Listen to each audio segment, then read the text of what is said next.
اور اس کے لیے آپ دکان لے لیتے ہیں, دکان رینوویٹ کر لیتے ہیں, شیلف بنا لیتے ہیں, آگے کی سڑک پیو کر لیتے ہیں, بجلی کا, گیس کا اور انٹرنیٹ کا کنیکشن آپ لگا دیتے ہیں, اور یہ سارے پیسے آپ قرضہ لے کے کرتے ہیں, اور آپ کا اس پہ 1 کروڑ روپے لگ گئے. اب مال اس کے اندر ڈال نہیں رہا تو آپ بروک ہو جائیں گے, بجلی کے بل بھی آپ کو آتے رہیں گے.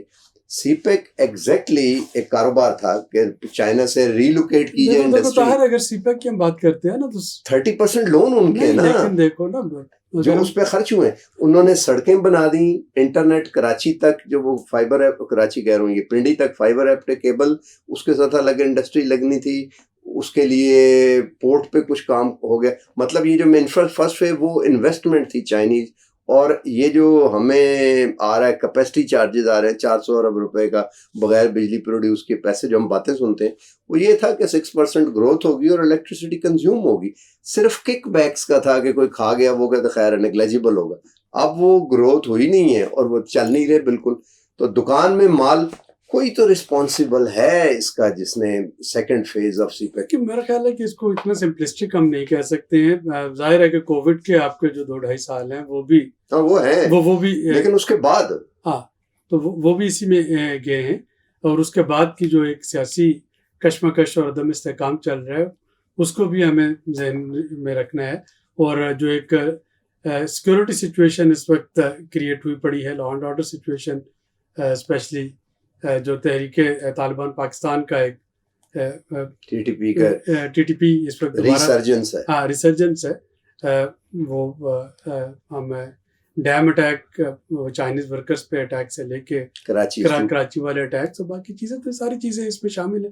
یعنی اس میں پیورلی شاید اتنا سمپل نہیں کہ ہم کہ کسی ایک فرد واحد کو یا کسی ایک پالیسی کو اس میں مورد الزام ٹھہرا سکیں. یقیناً it's a combination of factors. اور وہ جو ایک انگریزی کا محاورہ ہے کہ it doesn't rain it pours.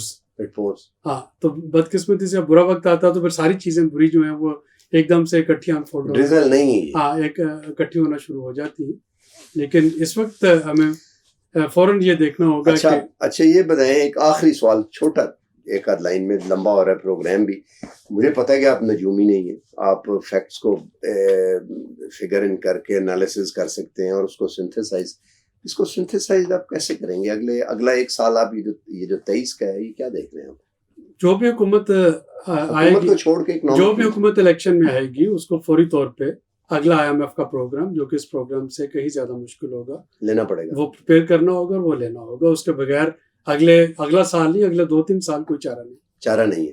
تو وہ جو پروگرام ہوگا وہ پھر ایک دفعہ صرف فزیکل سائیڈ ہوگی یا اسٹرکچرل ریفارم بھی ڈیپینڈ کرتا ہے حکومت کی کہ IMF اور حکومت کے درمیان کیا نیگوشیٹ ہوتا ہے. لیکن یہ بات طے ہے کہ آپ کو 23واں پروگرام جو ہے لینا پڑے گا, وہ لینا پڑے گا. اسٹرکچرل ریفارم بھی کرنی پڑے گی, سارا کچھ کرنا پڑے گا, اور IMF کی مرضی سے کرنا پڑے گا. چلیں ٹھیک ہے, آپ نے سن لیا. اب بات کوئی اب زیادہ کہنے والی ظاہر ہے نجومی میں بھی نہیں, اور اسی چیز کو میں لے کے آخر میں سنتھیسائز بھی تھوڑا کر. مشکل حالات ہیں اور کولیکٹیو بارگین ہے اب پوری نیشن کی آگے جانے کے لیے. Let's hope for the best, دیکھتے ہیں کیا ہوتا ہے. اللہ حافظ.